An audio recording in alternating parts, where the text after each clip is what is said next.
If the cells of the body gain or lose too much water via osmosis, they won't function properly. It is important that our body manages the levels of water, ions and urea. Urea is a nitrogen-based waste product which we will look at in just a moment. These substances are lost from the body in various ways. Sometimes, your body cannot control the amount that is lost, such as when water is lost when you exhale, and when you sweat and lose water, ions and urea. Other times, the body controls the amount lost of each substance. These substances are removed from the blood by the kidneys and then from the body in the urine. In this way, the levels of water and minerals can be constantly maintained, and urea is constantly being removed. This is important as urea is poisonous. As well as urea, there is another waste product which needs removing, and this is carbon dioxide. Urea is a nitrogen-based compound which forms when excess amino acids are broken down in the liver. If the urea builds up too much in the blood, it can cause serious harm, and this is why the function of the kidneys is important.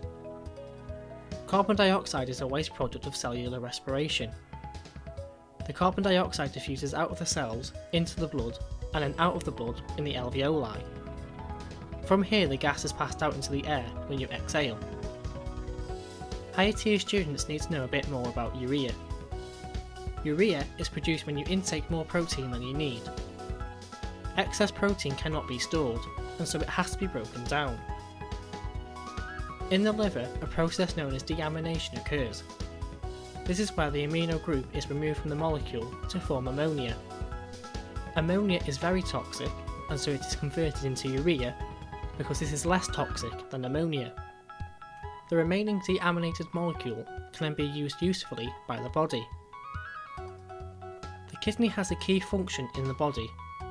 The kidneys, as we have seen, remove excess ions, water and urea from the body in urine. The urine is stored in your bladder. If you have any excess ions, as not enough has been lost through sweating, your kidneys will remove them in the urine. The kidneys control the water balance of your body. If you have a shortage of water, the kidneys will produce a small volume of concentrated urine. If you have excess water, large volumes of dilated urine will be produced. How do your kidneys achieve this? Your kidneys work by filtering out all of the glucose, ions, water and urea from the blood. Only the proteins and blood cells are left in the blood vessels. Some of the substances from the filtered solution are taken back into the blood. For example, all the glucose is taken back into the blood by active transport and diffusion. The amount of mineral ions and water that is reabsorbed is dependent on the requirements of the body. The process of reabsorbing different amounts is known as selective reabsorption. The volume of water that is reabsorbed is determined by a feedback mechanism to ensure that water levels remain steady.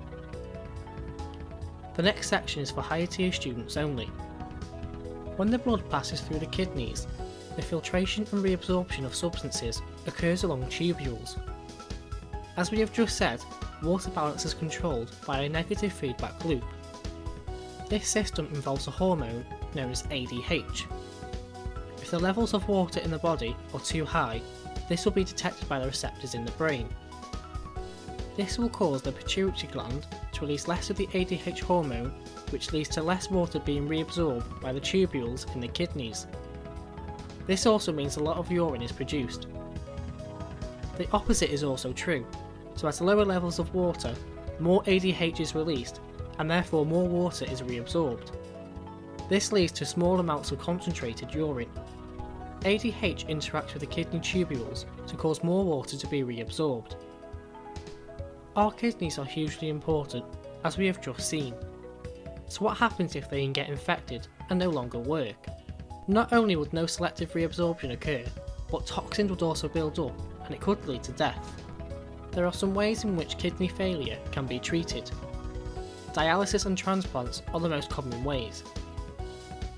Dialysis works by taking blood from the arm of a patient, restoring the blood to normal levels of ions and urea, and then putting the blood back into the body. The blood passes through a dialysis machine. The blood flows through partially permeable membranes, which are surrounded by dialysis fluid. The dialysis fluid contains no urea, so that urea diffuses across the membrane down a gradient. The fluid also contains the same concentrations of ions and glucose as the blood. This ensures that there is no net movement of these substances, and that the levels of them are maintained at a healthy level. Also, any excess ions in the blood will diffuse out into the dialysis fluid.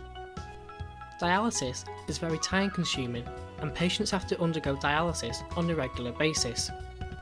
Patients will also have to watch their diets, as too much protein can lead to high levels of urea, and they are unable to remove excess mineral ions easily. However, dialysis often keeps people alive when there are no kidneys readily available. The other obvious option is a kidney transplant. An extra kidney can be placed inside a patient without having to remove the other ones. This removes the need for dialysis and often gives the person a better lifestyle, as they wouldn't have to have a strict diet or go on a machine for many hours a day. However, as with every transplant, there is always the risk of rejection. The antigens on the donated kidney will be different, and this could lead to the patient's immune system attacking the kidney. To overcome this, people with similar tissue types could be found, or immunosuppressant drugs could be used.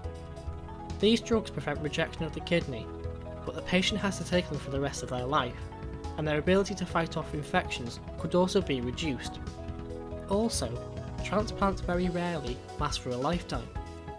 So, once the transplanted kidney fails, the patient would have to go back onto dialysis.